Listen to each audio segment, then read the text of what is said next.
He has disposed over 96,000 cases as an advocate and as a judge.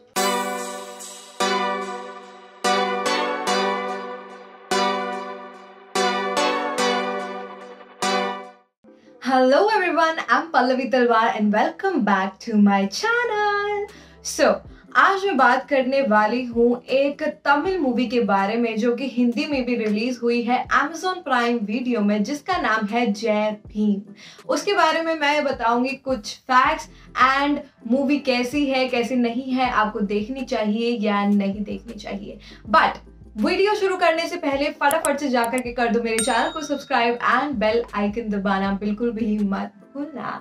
So let's get started. So जय भीम एक A-rated movie है and it is available in Tamil, Hindi and Telugu. It is a legal drama film which is directed and written by TJ Gananavel and produced by 2D Entertainment. It is starring Surya, Prakash Raj, Rajisha Vijayan, Lijomol Jose, Rao Ramesh and के मणिकंदन। ये जो movie है एक law term होता है जिसको कहते हैं हीबियस कॉर्पस। इसके बारे में पूरी की पूरी बेस्ड है, मतलब इसके ही अराउंड घूमेगी, तो इसीलिए मैं आपको सबसे पहले बता देती हूँ कि हीबियस कॉर्पस का मतलब क्या होता है। सो हीबियस कॉर्पस तब लगाया जाता है जब पुलिस या कोई भी ऑफिशियल बॉडी किसी भी इंसान को इलीगली उठा करके ले जाती है बिना किसी सबूत के, बिना किसी गवाह के, और उन्हें इलीगली कैद कर लेती है जेल में या किसी भी रूम में उन्हें इलीगली कैद कर लेते हैं, तो हेबियस कॉर्पस लगाया जाता है एंड उनको जल्द से जल्द कोर्ट के सामने पेश करने के लिए बोला जाता है। And do you know this story is based on a true incident जो कि 1993 में एक्चुअली में हुआ था। एंड ये मूवी आप देखोगे तो आपको गूज़बम्स आ जाएंगे एंड यू विल थिंक कि ऐसा कैसे यार किसी के साथ असलियत में हो सकता है, मतलब क्योंकि एक्चुअली ये ट्रू इवेंट बेस्ड स्टोरी है, ट्रू इवेंट बेस्ड मूवी है, तो एक्चुअली में किसी के साथ ये सब चीजें हुई हैं, किसी ने एक्चुअली में अपनी जिंदगी में ये सब चीजें सही हैं, तो मतलब it is like very difficult. मतलब ये मूवी को देख करके हमारी सोसाइटी का, हमारे आसपास के लोगों का असली शक्ल, ट्रू आईना हमें दिखने लगता है कि एक्चुअली हम कैसे सोसाइटी में रहते हैं जहाँ पर जात पात कास्ट के बेसिस पर इतना ज्यादा ब्रूटल बिहेवियर करा जाता है लोगों के साथ, विच इज सो बैड। सो ये जो मूवी है क्योंकि रियल इंसिडेंट पे बेस्ड है तो इसे बिल्कुल रॉ और नेचुरल रखने की कोशिश करी है, कुछ भी अपने से ऐड करने की कोशिश नहीं की गई, which is a very good thing. So जो स्टोरी है वो है एक ट्राइबल फैमिली की, एक जिसमें राजा कन्नू एक लड़का होता है जिस पर चोरी का इल्जाम लगा देते हैं एंड उसको ढूंढ रहे होते हैं जबरदस्ती, क्योंकि वो कहीं और काम करने गया हुआ होता है और उसके चक्कर में उसके सारे परिवार वालों को उठा करके इलीगली ले जाते हैं पुलिस स्टेशन। उन्हें इतना ज्यादा मारते हैं कि तुम वो चोरी का इल्जाम एक्सेप्ट कर लो और बताओ कि तुम्हारा भाई कहाँ है। एंड उसकी वाइफ जो कि प्रेग्नेंट होती है उसे इतना टॉर्चर करा जाता है, तो कैसे क्या होता है वो सब कुछ इस मूवी में दिखाया गया है। और फिर उसके बाद जो उसकी वाइफ होती है, जो प्रेग्नेंट वुमेन होती है, वो जाती है एक लॉयर से मिलने जिनका नाम होता है चंद्रू, और वो उनकी हेल्प करते हैं। कैसे हेल्प करते हैं, कैसे क्या क्या होता है, वो पूरी की पूरी स्टोरी बताई गई है जो कि एक्चुअली में हुआ था।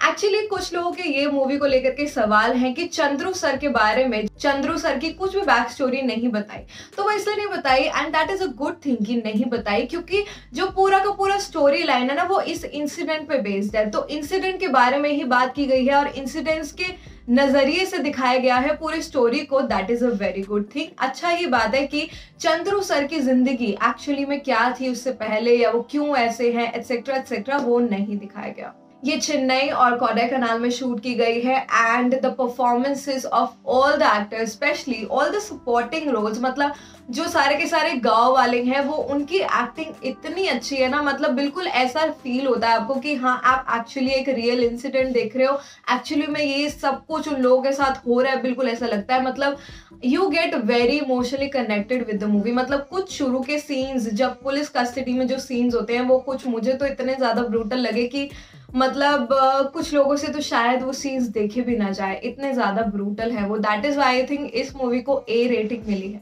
The direction is very good and I think ये मूवी बनना और जिस तरीके से डायरेक्टर ने बनाई है और सेम डायरेक्टर ने इसे लिखा भी है, तो I think hats off to him, क्योंकि ऐसी स्टोरीज बनना बहुत बहुत बहुत जरूरी है जिससे कि सोसाइटी को पता चले कि एक्चुअली हमारे घर के बाहर दूर गांव में क्या क्या होता है दुनिया के साथ और क्या क्या चीजें लोगों को सहनी पड़ती है। तो ये सब चीजें दिखाना बहुत जरूरी है। हम मूवी देखते हैं एंटरटेनमेंट पर्पस के लिए, that is a different thing, but ये सब चीजें दिखाना और देखना बहुत जरूरी है। और अगर हम बात करें इस मूवी के सॉन्ग्स की, तो मेरे हिसाब से म्यूजिक जो है वो मूवी के साथ बिल्कुल ब्लेंड होके चल रहा है। हमारे जैसे नॉर्मल बॉलीवुड मूवीज में ऐसा होता है कि एकदम से गाना आ जाता है और पता भी नहीं चलता, कोई रिलेशन भी नहीं होता, ऐसा नहीं है। मूवी के साथ बिल्कुल म्यूजिक जो है, जो भी सॉन्ग्स है वो सारे के सारे बिल्कुल ब्लेंड हो रहे हैं, that is a very good thing. चलिए मैं बताती हूँ रियल लाइफ चंद्रू के बारे में। तो रियल लाइफ चंद्रू से जो हमारे हीरो हैं सूर्या, वो एक्चुअली बहुत टाइम पहले, इस मूवी को बनाने से बहुत टाइम पहले सोशली बहुत बार मिल चुके हैं। उन्होंने बहुत बार उनसे बातचीत भी की है।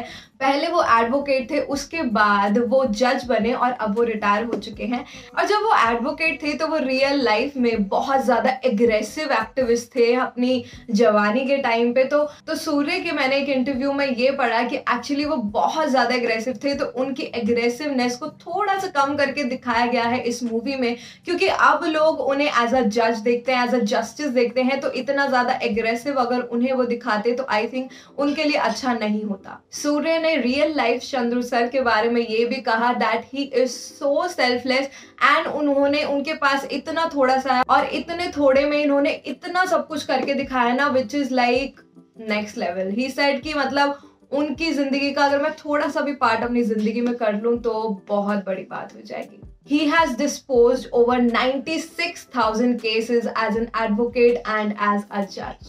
So yeah, this was the review and these were some facts about the movie. मेरे हिसाब से आपको ये मूवी जरूर देखनी चाहिए। ये मूवी अच्छी है नहीं है इसके बारे में बात ही नहीं है। ये मूवी आपको सिर्फ इसलिए देखनी चाहिए कि सोसाइटी में क्या हो रहा है और सोसाइटी में जो लोग, जो नीची जाति के लोग हैं, उन्हें कितना कुछ सहना पड़ता है और एक रिफ्लेक्शन हमारी सोसाइटी का इस मूवी में दिखाया जा रहा है।